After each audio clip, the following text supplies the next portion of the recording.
chers collègues, je voudrais rendre grâce à Dieu de nous avoir accordé la vie et la santé pour nous retrouver cet après-midi, pour fêter l'année nouvelle. Je voudrais remercier Babacar d'avoir bien voulu avoir une pensée pieuse pour nos collègues qui nous ont quittés. Vous remercier pour vos prières et prier pour que Dieu les agrée au paradis. Merci Jérôme pour ton... Merci Ghana, merci Babacar aussi pour vos mots aimables à mon endroit, à l'endroit de ma famille et à l'endroit de tout le personnel de Sonatel. Permettez-moi de commencer par un hommage à mon prédécesseur, Cheikh Tidiane Mbaye. Je voudrais saluer ses qualités humaines et professionnelles qui font de lui un dirigeant hors pair, que l'on trouve rarement dans notre continent. Je voudrais saluer son action et la passion avec laquelle il a dirigé cette entreprise. À l'heure où il part, les acquis sont importants. Tidiane nous laisse, comme je l'ai dit lors de sa cérémonie de son pot de départ, il nous laisse un groupe Sonatel qui est un champion dans la sous-région. Mais il nous laisse surtout des hommes et des femmes qui incarnent les valeurs qui sont les siennes. Ces valeurs ont pour nom la rigueur, l'engagement, l'humilité, le courage, le respect de l'autre, le respect du bien commun et enfin l'honnêteté. Je pense que Sonatel regorge d'hommes et de femmes qui incarnent ces valeurs et que nous sommes capables dès lors de mener plus loin la barque qu'il nous a laissée. C'est l'occasion pour moi de le féliciter, de le remercier aussi. J'en suis sûr, je parle à votre nom à tous en le remerciant pour sa contribution exceptionnelle pendant près de 3 décennies au secteur des télécoms, à l'économie du Sénégal, à l'économie des pays aussi où nous sommes présents. Il a surtout, à mon avis, réussi à changer l'image des managers africains et à rendre les managers africains plus crédibles. Je pense que c'est un des aspects qui ne se voit pas tout à fait, mais qui est l'un des plus importants à mon avis. Je compte donc m'appuyer sur les ressources humaines de la Sonatel. Je trouve que nous regorgeons de talent, mais c'est à un point tel qu'on ne comprend pas. Je reviendrai tout à l'heure sur les problèmes évoqués par Jérôme et par Ghana sur la qualité de service. Au Sénégal, l'engagement marqué, comme Ghana l'a souligné, de toutes les parties prenantes dans la lutte contre les décrets instaurant une surtaxe sur le trafic international entrant, c'est pour moi l'occasion de féliciter les salariés de Sonatel, mais aussi de remercier la société civile et toute la population du Sénégal dans son ensemble pour avoir soutenu ce combat à nos côtés, aux côtés des salariés de Sonatel. Je voudrais parler du projet ACE, dont nous avons anticipé la mise en service le 19 décembre dernier, et qui est un projet majeur et structurant pour la connectivité internationale. Je voulais également parler de l'essor de nos services à valeur ajoutée pendant l'année, la data mobile qui est une source de revenus sur laquelle nous avons beaucoup d'espoir et qui, vers la fin de l'année, a connu un redressement de la qualité de service et des débits que nous offrons aux clients. Le développement des compétences de nos RH, qui constitue pour moi un axe majeur de notre action et de consolidation des acquis. C'est pour moi l'occasion de dire un mot sur la question des plateformes de services, de la mutualisation. J'ai l'intime conviction que le partenariat entre la Sonatel et France Télécom est un partenariat gagnant-gagnant. J'ai souvent été considéré comme quelqu'un de plutôt rebelle par les positions que je prenais. Je suis très à l'aise sur les questions de plateforme, j'ai des positions à défendre. On ne m'a pas choisi parce que je n'étais pas un patriote. Mais on a une entreprise qu'on doit développer et il faut qu'on regarde les intérêts de l'entreprise. Sonatel a été pionnière en matière de mutualisation. Rappelez-vous, la filiale Icatel au Mali a démarré en s'appuyant sur le réseau intelligent du Sénégal. Il n'y avait pas de réseau intelligent au Mali, donc Icatel a démarré en utilisant le réseau intelligent du Sénégal. Alors, pour que nos marges ne se réduisent pas, on a beau inventer des produits nouveaux, bénéficier du savoir-faire du groupe pour l'innovation, mettre des relais de croissance, il faut quand même qu'on s'attaque à la question de ce que nous coûtent les services que nous mettons à la disposition des clients. La mutualisation des plateformes de services est une tendance lourde de l'industrie. Parce qu'aucun opérateur aujourd'hui n'a le choix. Alors, tout le monde s'y met, et dans le contexte du Sénégal, c'est d'autant plus justifié, du groupe Sonatel, c'est d'autant plus justifié que nous avons notre concurrent qui a obtenu une licence globale en 2012. On parle d'une 4e licence possible en 2013 au Sénégal. Il y a une 3e licence accordée globale au Mali. Donc tout ça fait que nous sommes dans un contexte où, sans mutualisation, nos marges vont inévitablement baisser. C'est la raison fondamentale pour laquelle on mutualise, c'est celle-là. On ne peut pas avoir une logique économique qu'on comprend, qu'on déploie, qu'on est les premiers à déployer et pour lesquels on nous invite partout à expliquer le fait que c'est une best practice dans le groupe, ce que Tidjane a fait un peu partout dans le groupe France Télécom, et après dire ça n'a pas de sens quand les plateformes ou les infrastructures IT sont dans un autre pays. Une partie est dans notre pays, puis l'autre partie est dans d'autres pays. À terme, ne serait-ce que pour sécuriser, je prends le cas du data center, on a un data center au Sénégal, il y en aura un en Côte d'Ivoire. Les deux vont servir à tous les pays. On n'achètera pas un data center au Mali, c'est quand même 5 milliards d'investissements, hein, une plateforme de data center. On ne le fera pas au Mali, on ne le fera pas en Guinée, on ne le fera pas en Guinée-Bissau, on utilisera la même plateforme, celle des deux pays. Donc c'est une logique d'abord de combattre la baisse de nos marges, c'est aussi une logique de revenus, ça veut dire de time to market. Il faut arriver tôt sur le marché avec les produits finalisés. Quand il y a une plateforme qui existe déjà, on arrive à déployer plus rapidement, donc à avoir des revenus plus rapidement. Le GOS est une idée de Sonatel. Le GOS sert à mettre les plateformes de services en Côte d'Ivoire, au Sénégal, au Mali, en Guinée, dans la sous-région, de manière à, plutôt que de les avoir, d'ailleurs dans certains cas, en Europe ou ailleurs, le président du conseil d'administration du GOS, c'est Tidjane, le directeur général du GOS, c'est Fatou.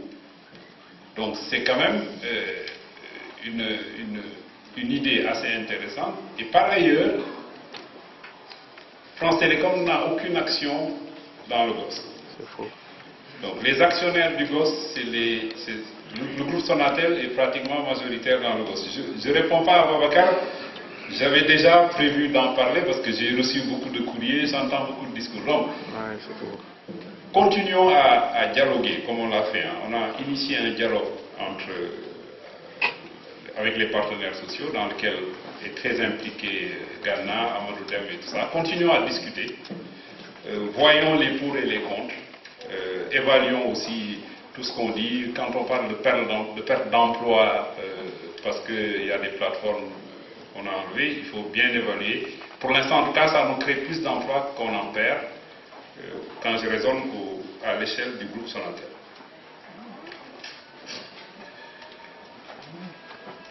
Je voudrais donner deux exemples aussi. Orange Campus, qui est un exemple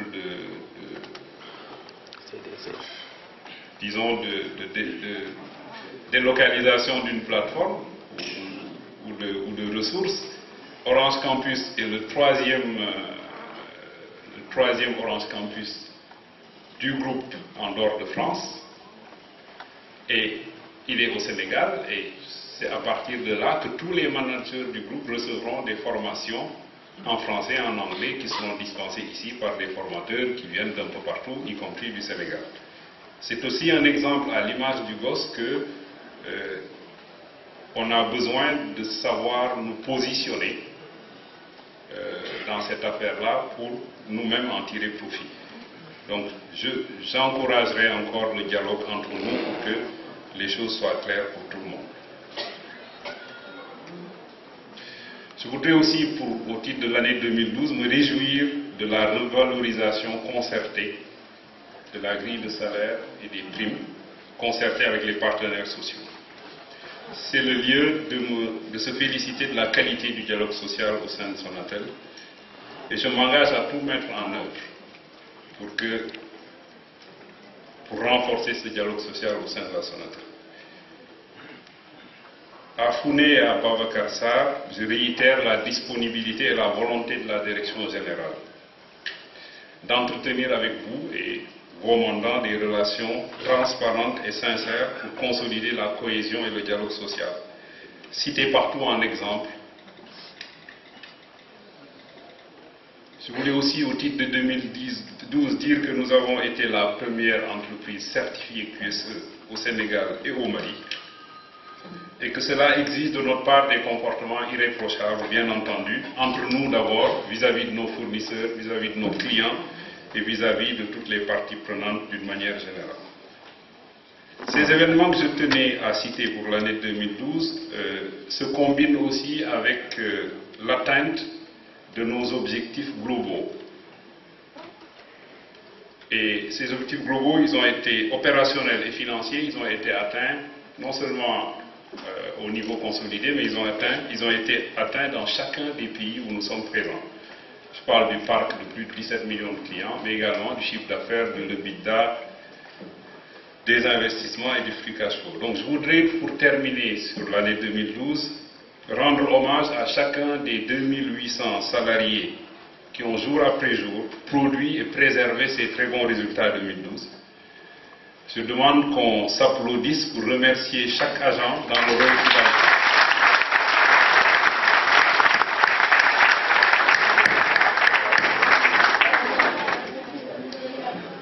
Chers collègues, quid des perspectives?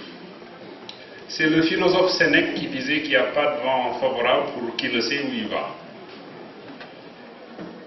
Aussi, avant de vous parler de 2013 et des orientations, je souhaite indiquer où je souhaite qu'on aille. Je souhaite partager avec vous cette vision que j'ai du groupe. En termes simples, qu'est-ce que sera le groupe Sonatel dans le moyen terme et dans tous les pays où il est présent? C'est le jugement du client en 2016 sur le groupe Sonatel. Pour les salariés du secteur des TIC, d'une manière générale, en 2016, Sonatel sera l'entreprise de référence. Tout salarié du secteur des TIC dit « je suis dans les TIC, je préfère être salarié du groupe Sonatel que de travailler ailleurs ». Pour les actionnaires, il est aussi présent, même s'il n'est pas opérateur global, dans d'autres pays au-delà des pays limitrophes. Donc, il a un potentiel résiduel de croissance qui me fait penser que c'est une valeur dans laquelle je peux investir. Pour les institutionnels, en particulier l'État en tant que client et les entreprises et les organisations, Sonatel est un opérateur global adossé à un autre opérateur global de rang mondial dont il bénéficie du savoir-faire et des innovations que permettent les budgets de recherche et développement. Ces process ne souffrent d'aucun dysfonctionnement au vu des référentiels de qualité, sécurité, environnement mondiaux. Enfin, pour toutes les parties prenantes, y compris la société civile, Sonatel est une entreprise responsable qui est le premier contributeur, ou parmi les premiers contributeurs au développement local des pays dans lesquels il est présent. Il est aussi le partenaire privilégié des pouvoirs publics dans le développement de l'économie numérique. Il est aussi le partenaire privilégié de l'État et des organisations dans la lutte contre la pauvreté et l'exclusion à travers ses activités de mécénat structurées. Donc voilà ce que je pense qu'en 2016, ce que j'ambitionne qu'on devienne en 2016. On peut penser que la cible, elle est proche, mais attention, dans notre secteur, rien n'est définitivement acquis. Je voudrais reprendre l'exemple que Jérôme a donné tout à l'heure. Nous sommes les meilleurs. Nous avons des gens d'une compétence hyper pointue.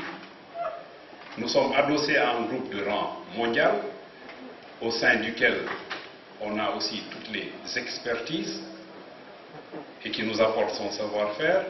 Et nous courons depuis plus d'1 an sans y arriver pour rattraper et récupérer notre vocation naturelle de leader sur le marché de la data mobile. Et nous n'y arrivons pas.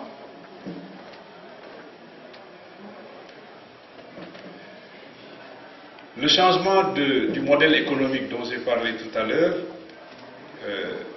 nous le vivons au Sénégal. J'ai donné les raisons pour lesquelles en 2013 ça va être plus difficile, mais on le vit aussi déjà dans d'autres pays. Vous avez tous entendu parler de suppression d'emplois chez Bouygues, chez SFR. On parle chez France Télécom aussi de non-remplacement de 6 000 départs à la retraite. On ne pouvait pas imaginer que notre secteur puisse aussi rapidement arriver à des situations comme celle-là. Donc, ce que je voulais vous dire, c'est que ma conviction, c'est que 2013 est Jérôme a dit, c'est un tournant important. Je pense que c'est un virage très important pour le groupe Sonatel. Comme dit Saner, si on dort sur nos lauriers, on passera difficilement l'année 2013. Et il ne faut rien exclure. Donc c'est l'année qui, à mon sens, s'annonce la plus difficile depuis le début des années 2000. Parce qu'au début des années 2000, nous avions effectivement un problème de croissance sur notre marché domestique. Tigo était arrivé, la concurrence s'est renforcée. Évidemment, il n'y avait pas d'autre perspective que la croissance externe pour maintenir notre position.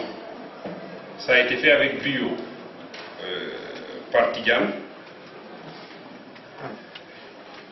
Et 2013 on est un peu dans le même contexte en 2013. Là, il y a évidemment des leviers sur lesquels nous pouvons agir. Le premier, c'est la croissance organique qu'on n'a plus ou moins, ni au Sénégal, ni au Mali, sur ces marchés qui sont devenus matures, où la concurrence se renforce. Par contre, nous l'avons encore en Guinée-Conakry et en Guinée-Bissau, et nous l'aurons encore l'année prochaine. Il y a aussi l'accord que j'espère entre les deux actionnaires principaux, que j'espère très prochains, et qui va nous permettre de relancer la croissance externe, notamment en Gambie, mais dont les effets, comme vous le savez, seront plus limités que par le passé. Pour plusieurs raisons, parce qu'il y a de moins en moins de possibilités d'achat de licences, il y a de plus en plus de concurrents dans les marchés que nous avons, et les marchés sont de plus en plus petits pour les cibles que nous avons. Donc pour 2013, les orientations que nous avons retenues, discutées avec le Conseil, c'est de poursuivre notre croissance rentable avec un niveau de EBITDA qui soit supérieur à 50%. Il faudra tenir la promesse Orange en garantissant une qualité de service parmi les meilleurs standards internationaux, comme j'ai dit tout à l'heure, préserver nos parts de marché, volume et valeur, surtout valeur, dans tous nos pays de présence où les marchés sont matures, notamment le Sénégal et le Mali, et continuer à les faire croître en Guinée, Guinée-Bissau. Approfondir la connaissance que nous avons de nos marchés et de nos clients, avoir une politique de fidélisation qui nous permette d'augmenter la valeur de ces clients. Très important, faire de la mobilisation et du développement du capital humain un facteur incontournable. Assurer l'application aussi de toutes les actions de progrès internes en ce qui concerne la QSE et renouveler notre certification QSE. Et enfin, agir dans nos activités tous les jours en conformité avec nos engagements RSE. 2013 sera une année, à mon avis, prometteuse, à condition que nous progressions dans la mobilisation de tous les salariés du groupe autour d'un nouveau projet d'entreprise. Je vous invite et je souhaite que vous vous impliquiez tous dans la construction de ce plan, qui devra trouver sa source dans le plan Conquête 2015 que nous avons construit ensemble et dont l'ambition faire préférer Orange s'appuie sur 4 axes prioritaires, qui sont donc les femmes et les hommes de l'entreprise, les clients, les réseaux et le développement international. Conquête 2015, comme ce plan, répond à 2 préoccupations majeures. La première, c'est de donner du sens à chacun dans son travail, à quelque niveau qu'il se situe, donner du sens à son travail.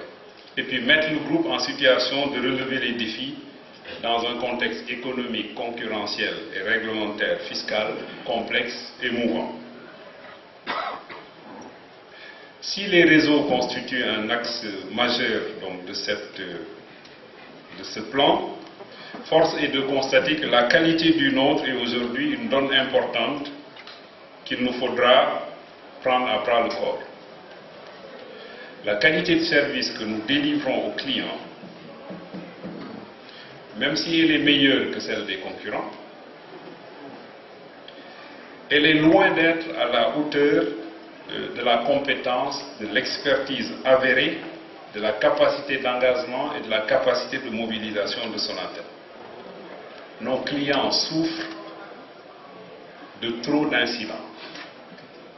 Qui plus est, ces incidents sont répétitifs. Et dans nombre de cas, ces incidents peuvent être évités. J'ai pris l'option avec le CODIR pour 2013 de consacrer plus de 60% des recrutements à la DRSI pour renforcer notre expertise dans des domaines pointus comme l'IP, comme les réseaux d'accès, la data mobile, de manière à ce que l'expertise dont on estime manquer, qu'on estime ne pas avoir à suffisance, puisse être disponible. Cela ne suffira pas. Et nous déciderons dans quelques semaines d'autres mesures pour créer un cadre plus favorable pour traiter ce que je considère comme la priorité des priorités pour l'année 2013. Une bonne qualité de notre réseau, mais aussi une bonne qualité du service aux clients, d'une manière générale, doit demeurer notre force. Notre réseau, je le répète, doit être parmi les meilleurs standards internationaux. Il doit permettre d'offrir toutes les possibilités technologiques et offres du groupe pour être le socle des relais de croissance de demain. En 2013, nous devrons aussi réussir à établir des relations apaisées avec l'autorité de régulation. Et nous devons aussi poursuivre dans la confiance notre développement externe et retrouver notre place de pivot, d'élément central de la stratégie du groupe France Télécom en Afrique. L'environnement de Sonatel, réglementaire, fiscal et concurrentiel, sera plus difficile, nous le savons tous. Il nous faudra donc faire preuve de plus de vigilance, d'écoute, de solidarité, d'intégrité, mais aussi de courage managérial. Je l'avais dit, j'ai l'intime conviction que chaque Sonatélien a la capacité de se mobiliser et de s'engager pour relever les défis qui nous attendent. Nous l'avons prouvé à plusieurs reprises. Nous l'avons prouvé lors de l'incident du SAT 3. Nous l'avons prouvé récemment encore lors du Magal de Touba. C'est presque si on ne se mettait pas à rêver qu'il y ait un Magal tous les jours pour que la mobilisation reste à ce niveau-là. L'avenir, c'est déjà aujourd'hui et c'est nous qui le préparons avec une bonne gouvernance à tous les niveaux de l'entreprise, basée sur la confiance, la solidarité, la transparence, le souci du travail bien fait du premier coup et le réflexe du client au centre dans tous nos process et dans tous nos comportements. 2013 sera l'année de la préservation de nos acquis et de la poursuite des actions pour plus encore de justice sociale, le développement du dialogue social qui, je l'espère, aboutira à la signature d'un pacte social qui garantira les acquis et la stabilité dont nous avons besoin pour faire face aux défis de 2013. Je souhaite pour l'année qui commence une solidarité accrue entre nous, un engagement responsable de tous et de toutes, une confiance mutuelle nécessaire à la consolidation d'un devenir qui sans nul doute sera prometteur. Je voudrais pour terminer formuler mes vœux de bonne santé, une santé de fer, de bonheur, de succès à chacun de vous et à vos familles. Et prier pour qu'ensemble nous relevions les défis futurs et les espoirs placés en nous. Enfin, je prie Dieu qu'il apporte à notre cher pays, au-delà, au Mali, à la Guinée, la Guinée-Bissau et à toute la sous-région, la paix et le développement. Bonne et heureuse année 2013, Dewenati.